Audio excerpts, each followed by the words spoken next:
하나님 감사합니다. 오늘도 하나님이 우리를 부르셨사오니 부름받은 자의 삶을 살 수 있도록 성령님의 도우심을 받게 하시고 하늘의 위로를 경험하게 하시며 독수리가 날개 침침에 올라간 같은 새 힘을 얻는 은혜의 시간이 되게 하옵소서. 사랑 많으신 우리 구주 예수 그리스도의 이름으로 기도드리옵나이다. 아멘. 여러분 혹시 세르파라는 이름을 들어본 적이 있습니까? 만년설이 뒤덮인 히말라야 산을 등반하는 사람이면 누구나 이 세르파의 도움을 받아야 됩니다. 세르파의 도움 없이는 그 어떤 사람도 히말라야 산맥에 있는 고산들을 등반할 수가 없습니다. 그래서 세르파는 어떻게 보면 등반가의 짐을 나르는 짐꾼이 아니라 등반가의 앞길을 터주고 등반가를 도와주는 아주 좋은 협력자입니다. 1953년도 5월 29일 날 세계에서 제일 높은 에베레스트 산이 정복을 당했습니다. 뉴질랜드 탐험가인 에드먼드 힐러리라는 사람이 정상에 올랐는데 그때 같이 오른 사람이 누구냐면 노르가이라는 셀파였습니다. 에베레스트 산을 등반한 후에 기자회견을 할 때 힐러리는 이런 얘기를 합니다. 노르가이가 없었다면 나는 에베레스트 산에 오르지 못했을 것이다. 왜냐하면 세르파의 도움이 없이는 절대로 산에 올라갈 수 없다는 뜻이에요. 근데 여러분, 이 세르파라는 단어는 어떤 전문가라는 뜻이 아니라 사실은 네팔 고산지대에 사는 소수민족의 이름입니다.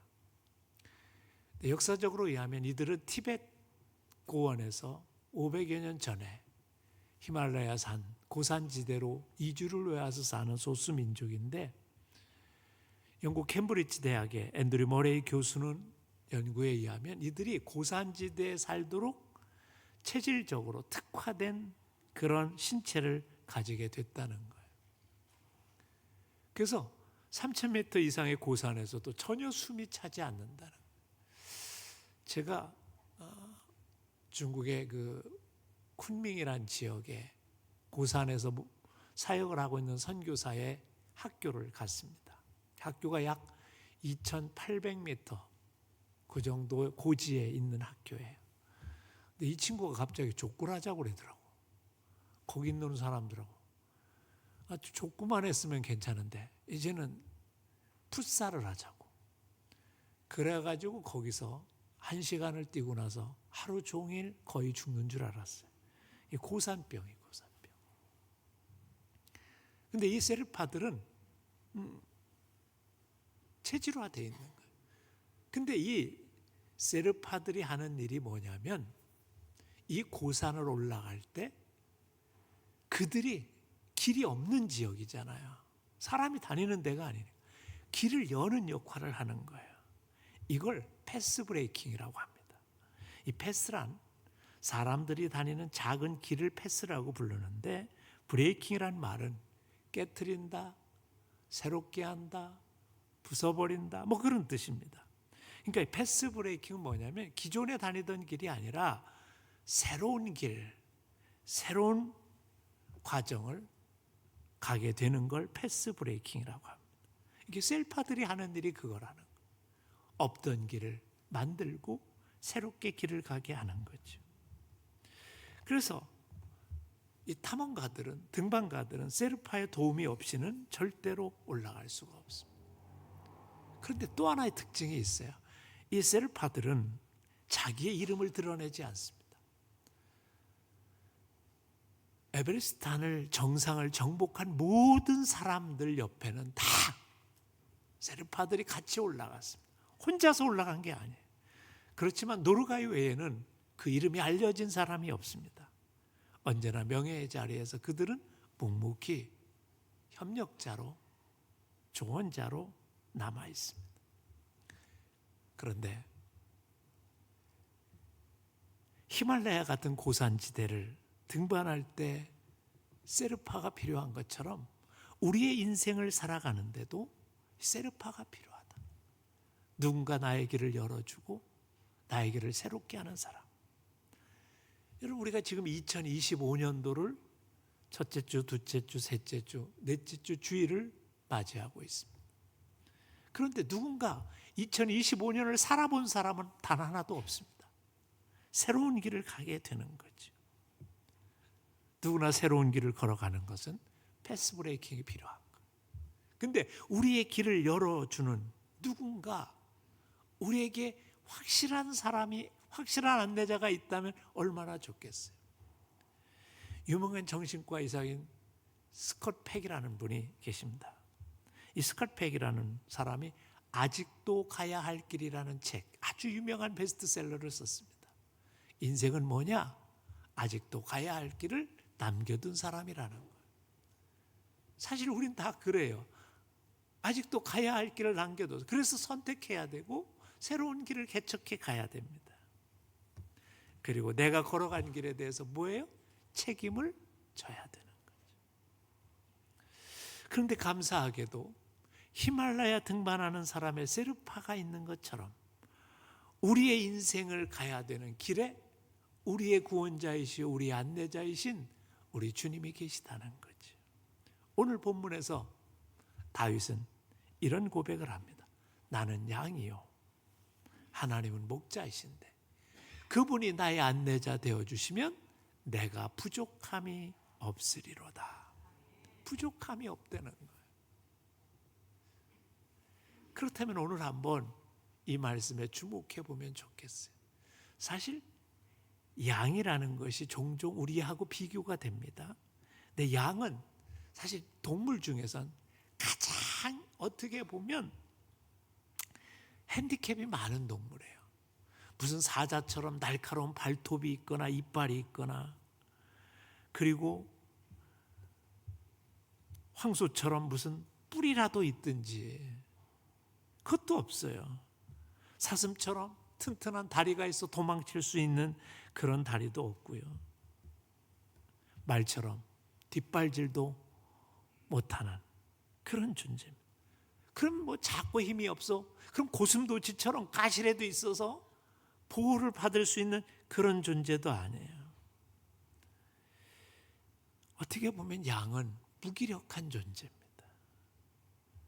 눈은 극심한 난시라 방향 감각이 무디기 때문에 겁도 많아요. 그래서 작은 강아지 하나에 소스라치게 놀라서 도망치는 게 양입니다. 모든 짐승 가운데 가장 많은 핸디캡을 가진 이 양에게 그래서 뭐가 있어요? 목자가 있어요. 이렇게 핸디캡이 많은 양일지라도 목자가 있으면 부족함이 없다는 거예요. 양이 푸른 풀밭으로 인도하고 맑은 시냇가로 인도하고 사나운 짐승으로부터 보호해 주기 때문에 그들이 평안히 살 수 있다는 거예요. 그런데 여러분, 성경은 이 양을 어디에 비유해요? 우리에게 비유해요. 그래서 이사야서 53장에 보면 우리는 다 양 같아서 그런 표현이 있어요. 우리는 다 양 같다. 양처럼 우리의 존재가 연약하다는 거예요. NIV 성경은 이걸 구체적으로 영어로 이렇게 얘기합니다. We all like sheep. 모든 것이 양과 같다는 거예요. 우리가 사실 우리가 어때요? 제가 종종요, 이 강아지들이나 고양이들, 들고양이들이 상한 음식, 우리가 버린 음식을 먹고 있는 걸 봐요. 들고양이들이. 근데 그거 먹고도 하나 탈았나? 근데 우리는요, 요만큼만 상한 음식, 쉰 음식 한번 먹었다가는 그냥 복통을 일으키고 설사를 하고 난립니다. 우리가 얼마나 약한 존재인지 몰라요. 강아지들이요, 눈만 오면 그 눈 가서 막 뒹굴고 난리예요. 좋다고. 근데 우리는요, 눈 조금만 오면 그냥 껴있고 또 입어서 거기다가 막 파카까지 입고, 우리가 얼마나 연약한, 손에 가시 하나만 박히면요, 그것 때문에 얼마나 끙끙거리는지 몰라요. 어디 그뿐이겠어요. 인생에 조그만 문제만 생겨도 어려움을 겪고, 그래서 뭐 요즘에 보면 공황장애니 뭐 여러 가지 정신적인 장애들이 우리 안에 많이 있는 걸 보게 돼요. 그래서 성경은 이미 오래전에 뭐라고 그랬어요? 우리는 양과 비슷하다. 그래서 뭐가 필요하다? 목자가 필요하다. 우리 인생에 목자가 필요하다. 그래서 이 목자를 내 마음에 모시고 내가 내 인생의 목자를 가지고 사느냐, 이게 중요하다는 거예요. 그래서 오늘 1편 23편 1절에 보면 이래. 여호와는 나의 목자시니 뭐예요? 내게 부족함이 없으리로다. 우리가 양같이 연약한 존재라 늘 고민이 많아요. 밤잠을 못 잘 때도 있어요. 그런데 주님이 나의 목자 되어주시고 나의 안내자 되어주신다고 생각하면 우리가 어때요? 넉넉히 이길 수 있고 부족함이 없을 수 있다. 근데 오늘 본문을 읽다 보면 주목해야 될 몇 가지가 있어요.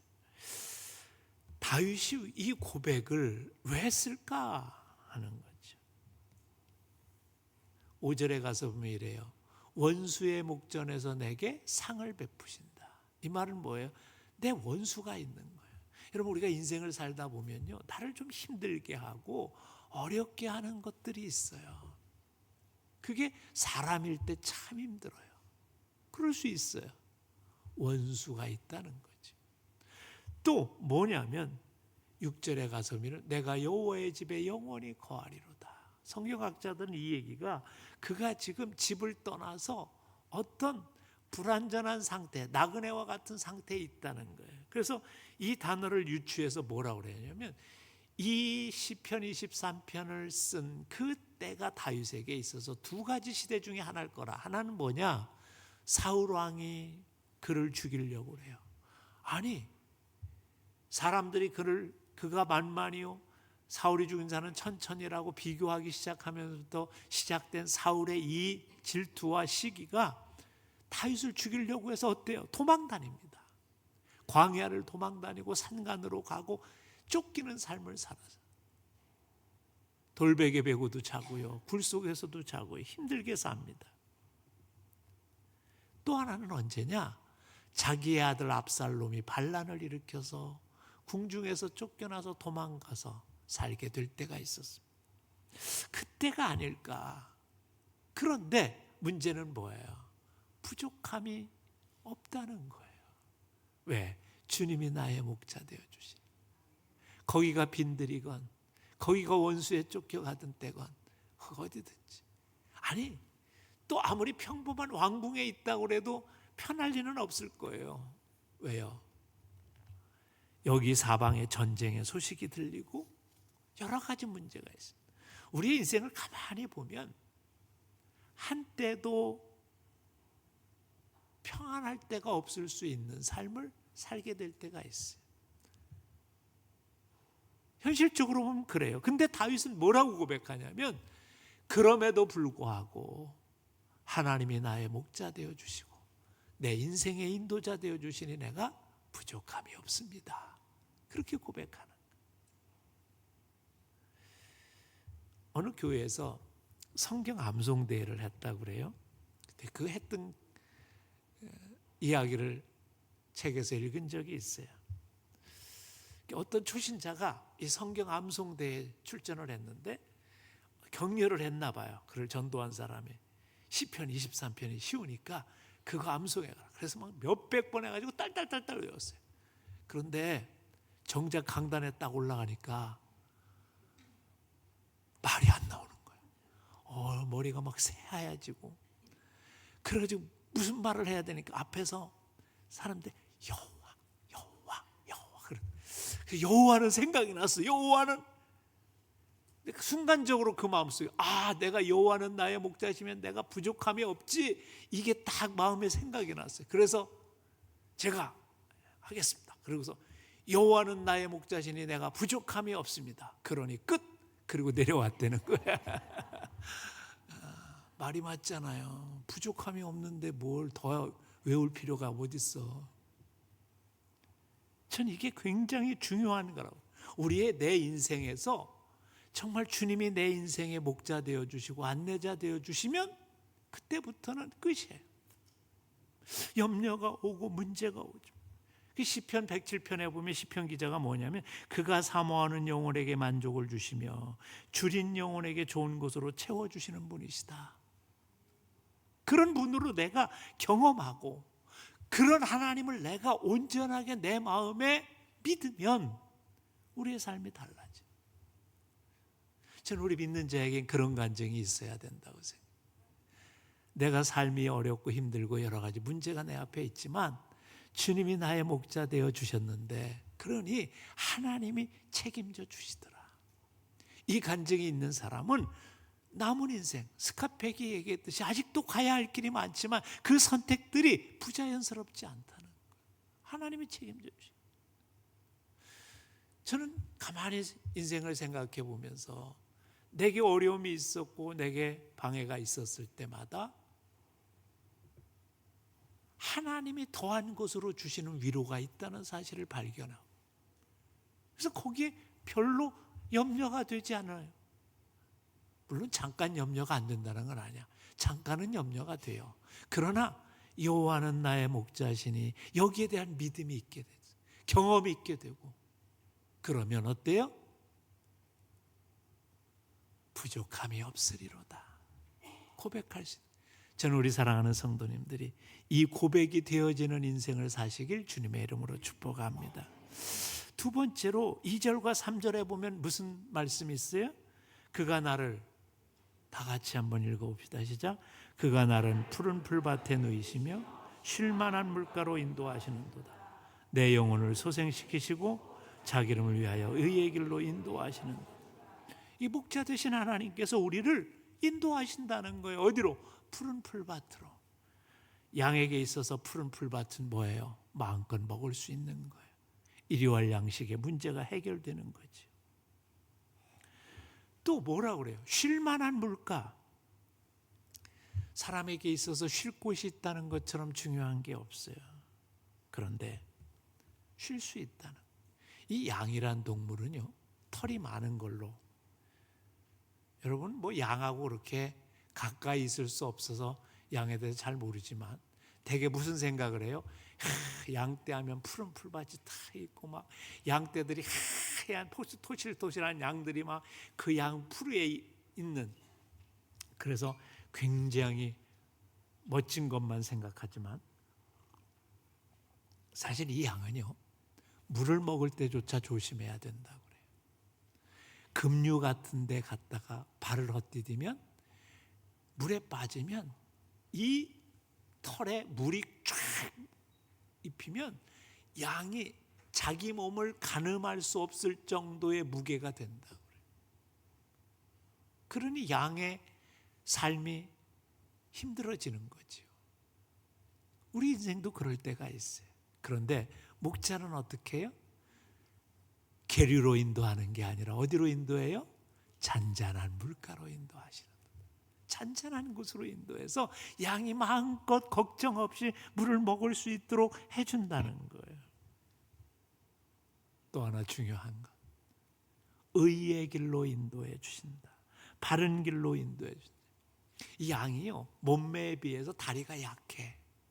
그래가지고 거친 길을 가다 보면 자빠지고 넘어질 때가 많은데 웅덩이 같은데 한번 빠지면서 자빠지면 일어나질 못한대요. 그럴 힘이 없대. 그러면 가스가 차고 햇빛에 30분 이상 노출되면 양은 죽어버리고 만다는 거예요.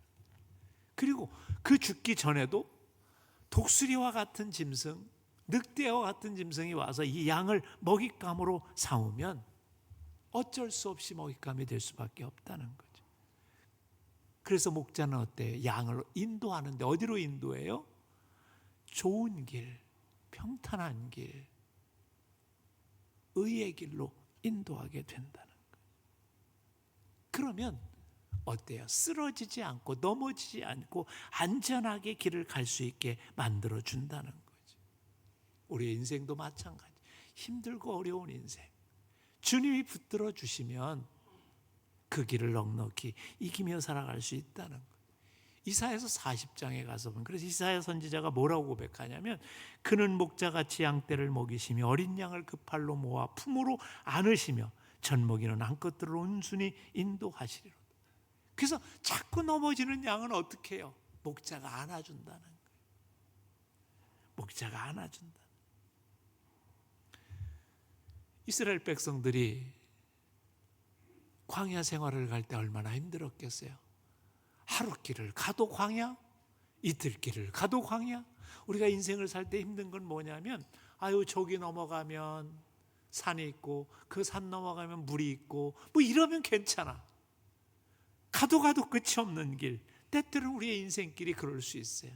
그때 주님이 나의 목자 되어주시고 주님이 나의 안내자 되어주시면 어때요?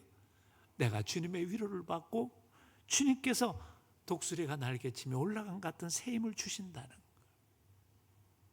그래서 우리가 세상에 살아가면서 하나님이 나의 길을 인도해 주시면 내가 부족함이 없다.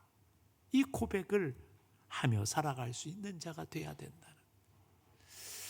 마지막으로 4절에 가서 이런 말씀이 있어요. 주의 지팡이와 막대기가 나를 안위하시나이다. 나를 어떻게 한다는 거예요? 보호해 주신다는 거예요. 사실 어디에서 양떼를 해칠 늑대가 나타날지 사자가 나타날지 모르는 거예요. 성경을 읽다 보면 이 유대 나라에 사자가 있었던 걸 우리는 삼손의 이야기를 통해서 알 수 있어요. 늑대가 많이 있었고요, 이리가 있었고요, 양떼를 해하는 수많은 것들이 있어요. 우리가 오늘 이 세상을 살아갈 때도 어디서 어떤 일을 당할지 모르는 거예요. 여러분, 얼마 전에 무안공항에서 비행기가 사고가 나서 1,000사람, 2사람을 빼놓고는 다 죽었어요. 근데 그분들이 비행기를 탈 때 그런 일이 있을 거라고 생각했다면 한 명도 안 탔겠죠. 인간은 모르는 거예요. 그래서 우리는 뭐예요? 주의 지팡이와 막대기가 나를 안위하시나이다. 주님이 보호해 주시지 않으면 우리의 인생이 책임질 수 있는 인생이 아닙니다. 이걸 고백할 수 있어요. 종종 예화로 많이 쓰이는 한 이야기가 있어요. 일본 동경에서 올림픽이 열렸을 때 올림픽 경기장을 확대하기 위해서 새로 지은 집들까지 좀 뜯어야 되는 그런 일이 있었어요, 주변에. 그런데 한 집을 뜯다 보니까 놀라운 광경을 하나 발견했어요. 인부들이 지붕을 드러내다 보니까 도마뱀 하나가 몸통에 못이 박힌 채 있는 거예요. 그래서 주인에게 물어봅니다. 이게 몇 년 된 집입니까? 3년 됐다는 거예요. 그런데 그 도마뱀이 3년 동안 살아있는 거예요. 신기하잖아요. 그래서 이 인부들이 밥을 먹으면서 지켜봤어요. 마침 점심시간이 돼서 그랬더니 쪼르륵 도마뱀 하나가 오더니 먹을 것을 그의 입에 넣어주고 또 가더니 조금 있다 토르륵 오더니 또 입에 넣어주고 가더라는 거예요. 그 도마뱀이 그것도 3년 동안 몸통이 못에 박힌 이 도마뱀을 살리고 있었다. 그가 엄마 도마뱀인지 새끼 도마뱀인지 그건 몰라요. 형제 도마뱀인지. 그렇지만 3년이란 긴 세월을 책임져 준 거예요. 도마뱀이란 미물도 자기 자식을, 자기 형제를 살리기 위해서 3년을 했다는 거예요. 근데 우리 인간은 뭐예요? 사실 이 짐승보다 못한 사람들이 참 많이 있습니다. 부모를 모시기 싫어서 부모를 갖다 버리는 사람도 있고, 먹고 살기 힘들다고 자녀를 갖다 버리는 사람도 있고, 때로는 거액의 보험금을 타기 위해서 자기 가족을 죽이는 그런 참 어처구니 없는 일들이 있어요. 그런데 우리 하나님은 다르십니다. 하나님의 백성을 보호해 주시되 끝까지 보호해 주시는. 그리고는 5절에 가서 보면 뭐라고 고백해요? 주께서 내 원수의 목전에서 내게 상을 차려주시고 기름을 내 머리에 부으셨으니 내 잔이 넘치나이다. 여러분, 우리에게 있어서 나를 괴롭히고 힘들게 하는 그 원수의 목전에서 내게 상을 차려주신다는 건 뭐예요? 나를 가장 존귀히 여겨주시고 높여주시겠다는 거예요. 여기서 기름을 내 머리에 부르셨다는 건 중동 지방의 관습 속에서 가장 귀한 손님이 오면 향유 옥합을 깨서 머리에 부으시고 기름을 발라주는 게 그게 최고의 대우였다고 그래요. 그러니까 이 표현은 뭐냐면 하나님이 우리의 인생을 그렇게 존귀해 주시길 원하신다. 우리가 뭐예요? 주님의 인도하심을 받길 원하는. 근데 우리 주님이 어떻게까지 우리를 사실 사랑하셨어요? 독생자 예수 그리스도를 우리에게 보내셔서 우리를 살려주신 하나님이세요. 그건 상징적으로 우리에게 최고의 축복을 주신 거예요. 그런데 그 하나님이 오늘 우리들이 주님이 나의 인도자십니다. 주님이 내 인생을 책임져 주십니다. 그래서 주님이 뭐라고 그랬어요? 구하라 그러면 내가 줄 것이다. 두드려라 그러면 열리게 할 거야. 찾으라 그러면 내가 찾게 할 거니 너희는 와서 어떻게 해요? 간구하고 구하라는. 그러면 하나님이 어떻게 해요? 책임져 주시고 우리를 보호해 주신다는 거죠. 6절에 가서 보면 결론적인 말이 우리에게 등장합니다. 내 평생의 선하심과 인자하심이 반드시 나를 따르리니. 다 같이 읽어봅시다. 시작. 내가 여호와의 집에 영원히 거하리로다. 영원히 살리로다. 영원히 거하리로다. 여기서 선하심이란 뭐냐면 항상 좋은 길로 인도하시고 좋은 것을 우리에게 주시고자 하시는 하나님의 마음, 하나님의 사랑을 얘기하는 거예요. 인자하심은 뭐냐면 우리를 결코 버리지 아니하시고 끝까지 책임져 주시는 그 하나님의 사랑을 얘기하는 거예요. 그것이 있기 때문에 나는 뭐예요? 주님과 영원히 함께 살겠다는 고백인 거죠. 제가 지난 시간에도 얘기했듯이 화니 크로스비라는 앞을 못 보는 여성이 찬송가 384장을 썼어요. 그 찬양이 뭔지 아세요? 나의 갈 길 다 가도록 예수 인도하시니 내 주 안에 있는 긍휼을 어찌 의심하리요. 믿음으로 사는 자는 하늘 위로 받겠네. 그 다음이 참 중요해요. 무슨 일을 만나든지 뭐예요? 만사형통하리라. 여러분 이게 화니 크로스비의 고백이에요. 앞을 못 보는 여성이 평생을 살아가는데 뭐가 그렇게 만사형통할 일이 많겠어요. 그런데도 그는 주님이 나의 인도자 되어주신 내 인생이 만사형통하리로다. 이건 간증이요 고백인 거예요. 그래서 저는 여러분에게 이렇게 부탁드려요. 내 인생에서 이런 고백이 간증이 되고 내 인생의 경험이 되어 누구에게나 조차 하나님이 내 인생을 책임져 주시니 내가 부족함이 없어요 말할 수 있는 여러분, 하나님이 내 인생을 인도해 주시니 내가 만사형통할 거예요, 이 고백을 할 수 있는 여러분이 되시길 바랍니다. 마지막으로 한번 다짐 한번 해보겠습니다. 2025년도가 어떤 해가 되길 원하십니까? 기쁨의 하나가 되길 원하십니까? 아니면 힘들고 고달픈 한 해가 되길 원하십니까?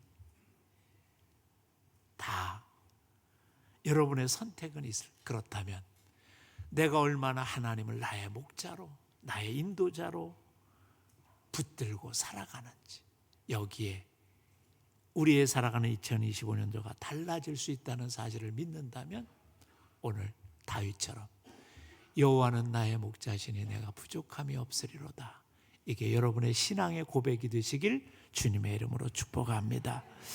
기도드립시다. 하나님 감사합니다.